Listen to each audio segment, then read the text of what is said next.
नमस्कार, न्यूज 18 का digital platform देख रहे हैं आप। आपके साथ मैं हूं विकास ब्रजेश सक्सेना। देश भर में कप सिरप को लेकर एक बड़ा विवाद खड़ा हो गया है। मध्य प्रदेश, राजस्थान, तमिलनाडु और केरल जैसे राज्यों में बच्चों की मौतों की खबरों ने जनता और सरकार दोनों को झकझोर कर रख दिया है। इस घटनाओं ने डॉक्टर्स, स्वास्थ्य विभाग और आम जनता को भी सावधान होने पर मजबूर कर दिया है। मासूम बच्चों की मौत ने पूरे देश में चिंता व्याप्त कर दी है, क्योंकि माता पिता, शिक्षक और स्वास्थ्य कर्मी अब ये सवाल खड़े कर रहे हैं कि क्या ये सिरप सुरक्षित था या इसके निर्माण और वितरण में, जो कि डिस्ट्रीब्यूशन है, उसमें गंभीर चूक हुई है। क्योंकि सोशल मीडिया और समाचार चैनल्स में हमने ये तेज़ी से आपने खबरें देखी होंगी, जिस तरह से कप सिरप को लेकर अभी जो खबरें चल रही हैं, लोगों में जागरूकता बढ़ी है कि नहीं, ये भी एक बड़ा सवाल है। और बच्चों की सुरक्षा को लेकर अलर्ट जारी किया गया है। फिलहाल अगर मध्य प्रदेश की बात की जाए तो छिंदवाड़ा जिले में 9 मासूम बच्चों की मौत की रिपोर्ट सामने आई, जिसके तुरंत बाद राज्य सरकार ने मामले की जाँच शुरू की और कप सिरप पर बैन किया है। राजस्थान के सीकर और भरतपुर में 2 और बच्चों की मौत की रिपोर्ट आई और उसके बाद प्रशासन ने तुरंत कार्रवाई करते हुए जो सिरप है उसके 22 बैचेस पर रोक लगा दी है। राजस्थान के राज्य ड्रग कंट्रोलर को निलंबित भी कर दिया गया है और साथ ही आपको बताएं कि केओसॉन्स फार्मा की जो कंपनी है उसकी सभी दवाओं को बंद कर दिया है और तत्काल प्रभाव से उस पर बैन कर दिया है। फैक्ट्री की जांच भी अब तेजी से चल रही है। इधर तमिलनाडु सरकार ने पूरे राज्य में कोल्ड ड्रिफ्ट सिरप की बिक्री पर भी रोक लगा दी है। केरल में तुरंत प्रभाव से सिरप की बिक्री पर रोक के साथ इसको निलंबित भी कर दिया है और दवा दुकानों पर भी अब सख्त निगरानी शुरू कर दी गई है। दिल्ली और उत्तर प्रदेश में ड्रग कंट्रोल विभाग सक्रिय होकर सैंपल्स की जांच कर रहा है। केंद्र सरकार ने भी सभी राज्यों को निर्देश दिए हैं कि 2 साल से कम उम्र के जितने भी बच्चे हैं उन्हें किसी भी खांसी के लिए सिरप के सेवन से रोकें और घरेलू जो उपाय हैं उस पर जोर दिया जाए। इसके अलावा सभी, अगर मेडिकल स्टोर्स की बात की जाए, अस्पतालों को देखा जाए, तो वहां भी दिशा निर्देश दिए गए कि सिरप जो है वो केवल डॉक्टर्स की पर्ची पर ही दें और उसका नाम भी मेंशन होना चाहिए। डॉक्टर्स का कहना है कि डेक्स्ट्रोमेर्थोफोन जो है और अन्य रासायनिक तत्व जो हैं वो छोटे बच्चों के लिए बेहद खतरनाक हो सकते हैं। उन्होंने स्पष्ट किया है कि बिना डॉक्टर्स की सलाह के साथ बच्चों को कोई भी खांसी का सिरप देना गंभीर स्वास्थ्य जो चिंता है वो आपकी बढ़ा सकता है। डॉक्टर्स के अनुसार सिरप लेने के बाद अगर बच्चे में अधिक सुस्ती, बेहोशी, उल्टी और सांस लेने में तकलीफ जैसी समस्या दिखती है तो तुरंत नज़दीकी अस्पताल आपको जाना चाहिए, डॉक्टर से परामर्श लेना चाहिए। उन्होंने बार बार चेतावनी दी कि बच्चों की सुरक्षा के लिए स्वयं चिकित्सा बिल्कुल ना करें, यानी घर में आप जो इलाज शुरू कर देते हैं अचानक से वो ना करें। अतीत की घटनाएं अगर हम देखें तो इस पूरे मामले में ये कोई पहला मामला नहीं है। 2019 में हमने जम्मू में देखा था कि दूषित सिरप से 11 बच्चों की मौत हो गई थी।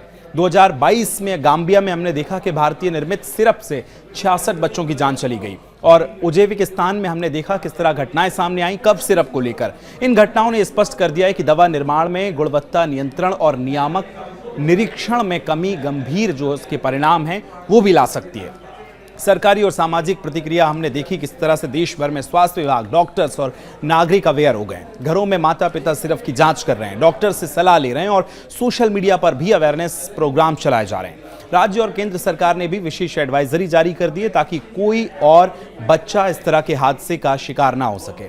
कप सिरप विवाद के बाद एक बार फिर से दिखा है कि दवा सुरक्षा कोई मामूली मुद्दा नहीं है। ये सिर्फ कंपनियों की जिम्मेदारी नहीं बल्कि सरकार, डॉक्टर्स और समाज की भी जिम्मेदारी तय करना पड़ेगी। बच्चों की जिंदगी से बड़ा कोई प्रयोग नहीं हो सकता है। जरूरत है सतर्कता की। अब इस पूरे विवाद पर डॉक्टर्स अभी क्या कह रहे हैं वो प्रतिक्रियाएं भी आपको सुनवा देते हैं। इस वीडियो में फिलहाल इतना ही। अब आप इस पूरे मुद्दे पर क्या सोचते हैं कमेंट करके हमें जरूर बताएं।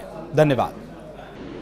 2 साल से छोटे बच्चों के लिए कफ सिरप्स बैन कर दी हैं, बहुत सारी कफ सिरप्स, और साथ में 2 से 5 साल के बच्चों के बीच में ये भी कहा गया है कि उनको विदाउट डॉक्टर प्रिस्क्रिप्शन के दवाई ना दी जाए। पहले डिटेल्स में जाइए, किस कफ सिरप से प्रॉब्लम हुई है, क्या सॉल्ट था, क्या कंपाउंड था, बना कहाँ था, कहाँ से था, ये जानना ज़रूरी है। हालांकि अगर हम मेडिकल साइंस की बात करें तो 2 साल से छोटे बच्चों को वैसे भी कफ सिरप की ज़रूरत नहीं होती है। उनको सिर्फ आप स्टीम दीजिए, नेबुलाइज़र दीजिए, नेज़ल ड्रॉप दीजिए, ये काफ़ी होता है बच्चों के लिए।